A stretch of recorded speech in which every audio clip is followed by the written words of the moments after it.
បងប្អូនពេលដែលខ្ញុំព្យាយាមបង្ហោះសារអំពីជីវិតជាអ្នកលក់ដីអស់រយៈពេល32ឆ្នាំរបស់ខ្ញុំព្យាយាមនេះគឺព្យាយាមចែករំលែកបទពិសោធន៍ក្នុងការលក់ថាធ្វើម៉េចដើម្បីលក់ទៅឲ្យគេទុកចិត្តហើយធ្វើម៉េចដើម្បីឲ្យខ្លួនឯងនឹងមានទីផ្សារជាខ្លួនឯងឲ្យអតិថិជននឹងកក់ក្ដៅហើយតាធ្វើម៉េចដើម្បីឲ្យខ្លួនឯងនឹងឈរនៅលើវិស័យអចលនទ្រព្យនឹងបានមាំទាំយូរអង្វែងជាការបកស្រាយខ្ញុំនៅលើផ្លូវមួយវិជ្ជមានជាចេតនាល្អរបស់ខ្ញុំគឺខ្ញុំចង់ចែករំលែកដល់កូនក្មួយជំនាន់ក្រោយដែលកំពុងធ្វើសេវាកម្មឬមួយក៏ចង់កាន់ជំនាញអាជីពជាសេវាកម្មឬក៏ជាអ្នកលក់អ្នកទិញ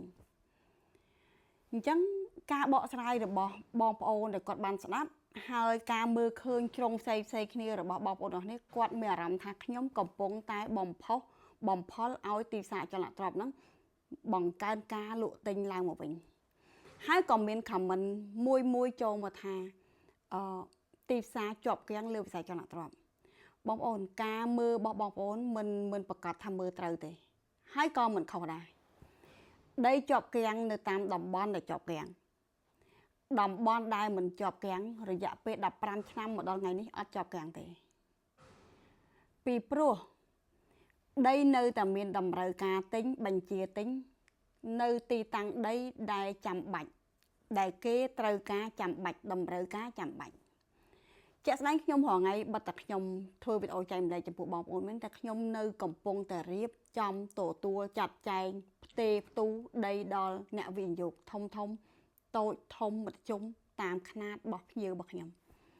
ហើយភាគច្រើនបងប្អូនទាំងអស់គ្នាគាត់ទាំងអស់គ្នាគឺជាជនជាតិខ្មែរយើងមិនមែនថាលកឹកនេះបងប្អូនយើងខ្លះគាត់មិនចាយលុយទេអ្នកដែលគាត់ចំណង់ចំណូលចិត្តមានជំនាញនិងអ្នកដែលមានដងមាននិស្ស័យនឹងដីគេនៅតែលក់តែទិញធម្មតាបងប្អូនដូចអ្នកចូលចិត្តញ៉ាំកាទៀវអញ្ចឹងណាអញ្ចឹងទោះបីជានំបញ្ចុកឆ្ងាញ់បាញ់ឆៅឆ្ងាញ់បាញ់ហយឆ្ងាញ់ក៏នៅតែញ៉ាំកាទៀវចឹងអ្នករកស៊ីដីដូចជាខ្ញុំទោះបីតែដឹងថាដីឥឡូវលក់មិនសូវបានទេឲ្យតែមានថោកមកល្អនៅតែទិញទោះបីជាដឹងថាឥឡូវនេះគេមិនសូវទិញទេយកមកអាចពិបាកអាចអីក៏នៅតែទិញពីព្រោះអីជាតួនាទីជាមុខរបរជាអាជីពអញ្ចឹងបើទិញចាំដីមានទីផ្សារល្អដីលែងជាប់គាំងហើយចាំតែទិញនឹងពេលហ្នឹងធ្វើមិនទិញបានដីបានថោកអញ្ចឹងខ្ញុំនៅចែកម្លែកបងប្អូនថាចំពោះអ្នកដែលមានបំណងនិងចំណង់ចំណូលចិត្តមិនបានឲ្យបងប្អូនទៅឈប់លក់ផ្សេងលក់អីផ្សេងមកប្រកបមុខរបរហ្នឹងទេពីព្រោះមុខរបរដីធ្លីនេះពិបាកក្នុងការធ្វើណាបើសិនជានៅសុកមកចេញលក់ដីគេអត់ទិញយើងទេការលក់ដីបានទី1គឺគេទុកចិត្តយើងជាអ្នកណា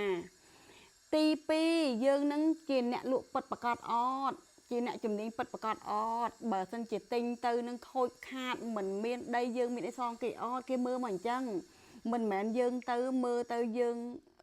តុនស្រាលទៅគេទុកចិត្តយើងទេចាំមិនមានកូនក្មួយជំនាន់ក្រោយជាច្រើនសួរខ្ញុំក្មេងខ្លះអាយុ17ឆ្នាំកូនក្មួយខ្លះក៏20ឆ្នាំជាងថាធ្វើម៉េចដើម្បីឲ្យខ្លាយទៅជាអ្នកអាជីពវាសំខាន់លើវ័យទៀត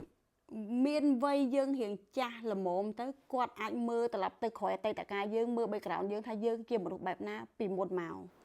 យើងធ្លាប់មានស្នាដៃមានលទ្ធភាពមានលទ្ធផលមានសមិទ្ធផលឲ្យអ្នកណាខ្លះនៅពីក្រោយយើងអញ្ចឹងទៅបានមានទីផ្សារខ្លួនឯងខ្ញុំនេះបើតែខ្ញុំមកធ្វើសារខ្ញុំមកធ្វើវីដេអូធ្វើសារចែករំលែកដល់បងប្អូនមែនក៏ប៉ុន្តែមិនមែនខ្ញុំទំនេរទេខ្ញុំពិតជាឆ្លៀតមែនបងប្អូនដឹងហើយខ្ញុំរហងៃខ្ញុំកំពុងតែរៀបចំដីនៅក្នុងតំបន់អភិវឌ្ឍផ្សេងក្បែរក្រុងភ្នំពេញយើងនឹងដោយមានការបញ្ជាទិញធ្វើរោងចក្រការបញ្ជាទិញធ្វើឃ្លាំងការបញ្ជាទិញធ្វើកន្លែងផ្សារការបញ្ជាទិញធ្វើបរិយាការបញ្ជាទិញសម្រាប់ធ្វើផែការបញ្ជាទិញធ្វើផ្ទះលំហែអីពួកគាត់ទាំងអស់ដែលគាត់ជាម្ចាស់លុយដែលគាត់អ្នកមានលទ្ធភាពហ្នឹងគឺគាត់គិតចង់ធ្វើអីគឺគាត់ទៅរកដីហើយហើយខ្ញុំនៅតែមានចេតនាឲ្យបងប្អូនសន្សំដីពីព្រោះជីវិតខ្ញុំនេះខ្ញុំកើតមកទល់ថ្ងៃនេះខ្ញុំដឹងថាដីអត់ចុះថោកទេមានតិចមានច្រើនទិញតាមលទ្ធភាពទិញដីទៅខ្ញុំចេះតទូចឲ្យទិញដីថ្ងៃក្រោយយើងលក់ទៅឲ្យកូនចៅយើងបានរៀននេះជាបំណងរបស់ខ្ញុំកុំយល់ច្រឡំ